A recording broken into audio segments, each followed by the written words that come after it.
This is the one we got from you guys. The door is all lifted up and jacked. It goes into water, it's going to get full of water.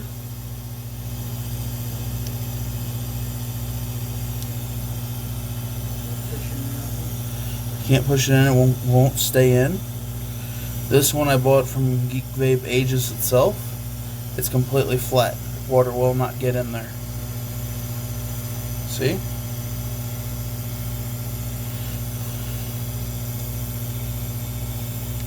See?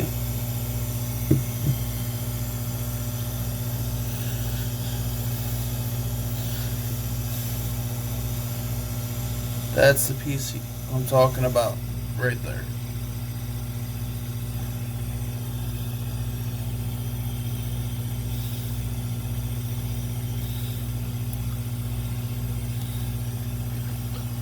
See? Trying to push back in, it won't go back in. Holy shit, dude. This is how it's supposed to be, completely flat.